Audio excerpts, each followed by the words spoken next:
Salut tout le monde, c'est Gigi pour le JDR dans le cadre du RPG Week. Donc, dans le RPG Week numéro 2, on va parler de jeux de rôle, on va parler un petit peu d'expérience, de ma façon de penser, un petit peu tout ça. Donc, allons-y sans plus attendre, la table physique contre la table virtuelle. Alors, c'est une vidéo qui m'a demandé beaucoup d'essais, mais en fait, je pense qu'elle sera courte, évidemment. Donc, je vais vous expliquer un petit truc. Il n'y a pas de meilleur entre les deux. Je pense que je vais aider à commencer par la conclusion. Il n'y a pas de meilleur support. Mais il est temps de prendre en compte justement le dénominateur commun, ce qui fait que justement la limite est devenue fine au fur et à mesure du temps. C'est l'ère numérique. À partir de ce truc, on peut tout simplement avoir un PDF dans les mains, un livre de règles. Vous avez un manuel du joueur et puis le MJ vous autorise à avoir le manuel du joueur. Vous avez ça sur une tablette, un livre, machin. Bien évidemment, si vous jouez en physique tous présents, je conseillerais que trop d'avoir qu'un seul PC sur la table et c'est celui du maître de jeu. Simplement parce que c'est un élément de distraction, rien à voir avec la confiance. Par contre, si vous savez que les personnes en face de vous sont extrêmement investies, à ce moment-là, il n'y a pas de problème. Au pire, vous faites comme vous voulez et vous aviserez. Donc finalement, cette ère numérique, c'est le dénominateur commun de l'évolution du jeu de rôle dans les deux facettes. Quelle est la chose qui va différer? Je pense que déjà, si on parle du numérique et surtout à distance, il y a un nom de site ou voire même slash logiciel qui va ressortir, c'est le fameux Roll20 ou Roll20 tous les Français. Donc voilà, alors Roll20, c'est un très bel outil, mais vraiment très bel outil. Ensuite, pour communiquer, je ne vous conseille pas le chat vocal de Roll20, mais plutôt celui soit de Skype, soit de Discord. Hein, étant donné que j'ai eu pas mal de problèmes avec Discord sur 3 PC différents, je vais évidemment diriger vers Skype. Hein, voilà. Surtout que à Skype, maintenant, ils ont mis une option où en fait on peut faire des votes. Donc si vous avez un groupe Skype, voilà, vous pouvez faire des votes. Ils essaient d'améliorer la plateforme. Ils essaient. Que je disais, c'est vraiment ce que ça veut dire. Ça veut dire c'est pas encore ça, mais ils font l'effort, donc c'est cool. Faut applaudir les efforts. Pas tous les efforts, mais il faut applaudir les efforts. Donc, quand vous êtes dans le numérique, eh bien, c'est pratique. Alors, il y a les deux facettes finalement de ce qu'est le jeu de rôle, non pas en tant que support, mais en tant que visualisation, c'est-à-dire est-ce que vous faites du figuratif ou du théâtre de l'esprit. J'ai vu beaucoup d'Américains qui font des parties de Donjons et Dragons, ils font des dalles en carton, des tas de trucs, en mousse synthétique, ils te font des châteaux, des dalles de donjons, ce genre de choses-là. C'est très impressionnant et peut-être que dans l'avenir je ferai ça, pas forcément pour du jeu de rôle, mais pour autre chose, par exemple du wargame.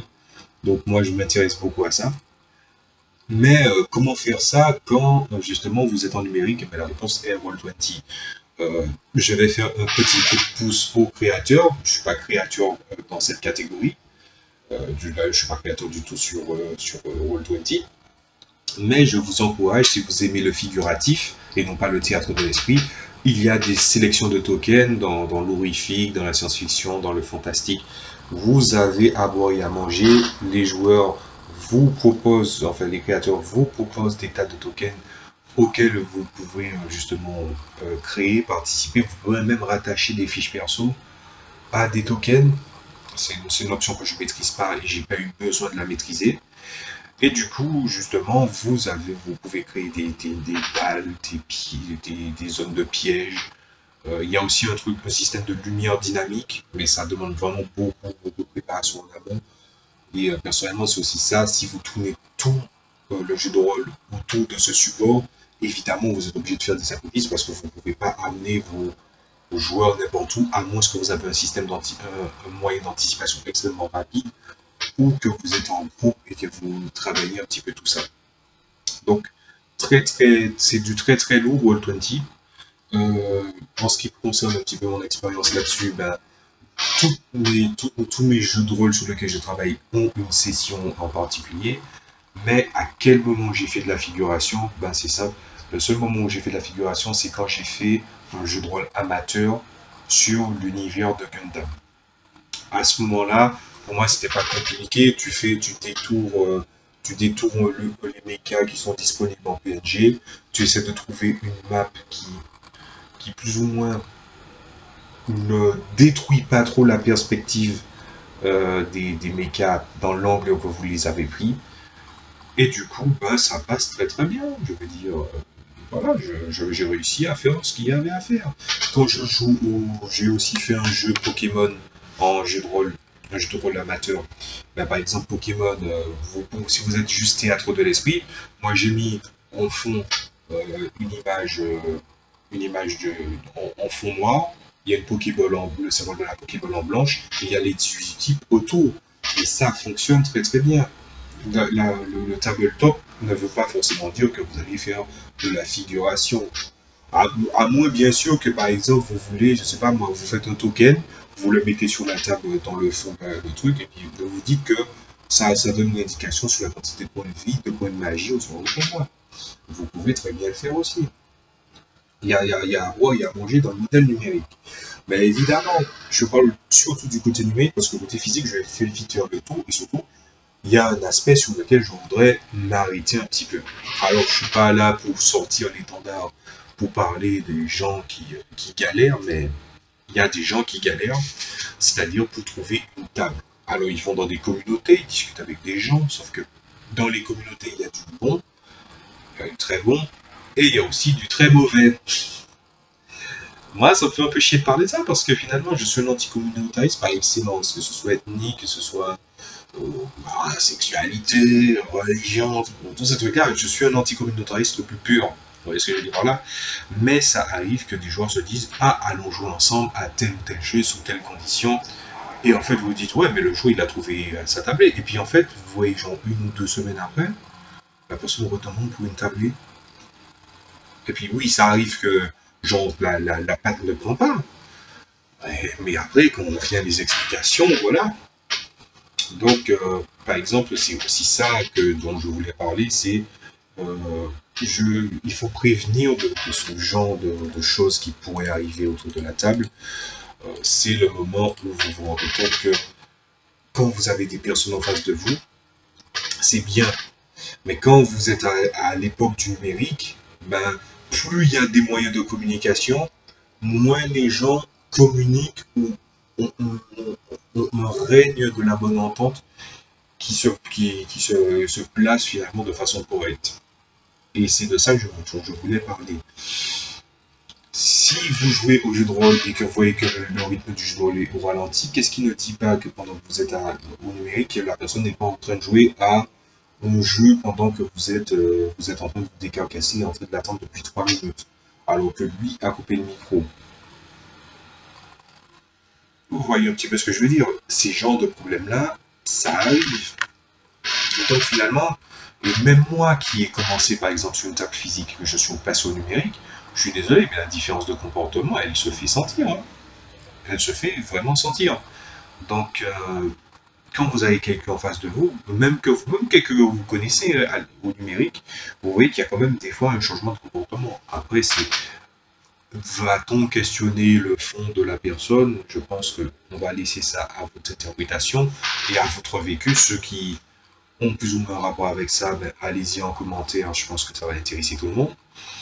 Donc finalement, le numérique donne pas mal de possibilités et pas mal de possibilités de communication, mais à l'inverse, si vous voulez juste apprendre à jouer au jeu de rôle, allez-vous trouver la tablette qu'il vous faut, allez-vous trouver des gens qui justement sont d'accord avec vos principes. Vous pouvez tomber sur des joueurs qui veulent casser le jeu de rôle parce que ils aiment le jeu de rôle, mais ils ont envie de casser les couilles du monde. Et ça arrive qu'il y a des gens, des saumons qui veulent aller à contre-courant. Bien sûr qu'il y a des saumons qui veulent aller à contre-courant. Mais ça finit par casser les couilles. Voilà. Et à cette solution-là, c'est chercher sans abandonner. Donc finalement, le dénominateur commun entre le physique et justement la présence sur Internet, tout ça, à distance, ben c'est le numérique. Le numérique fait pas mal de choses. Vous avez des livres de jeux de rôle qui sont accessibles gratuitement parce qu'ils ne sont plus édités, donc des gens le distribuent en PDF. J'ai connu Warhammer V1 grâce à ça, très très bon Warhammer V1 d'ailleurs. Euh, Quand j'ai commencé aussi à regarder un petit peu ce qui se fait, il y a des livres de jeux de rôle qui sont carrément disponibles en accès, plus leurs extensions. Je parle de Pathfinder en 3.5. Il y a un site avec l'autorisation des créateurs de Pathfinder où justement vous avez accès à tous les livres, toutes les extensions, tout ça.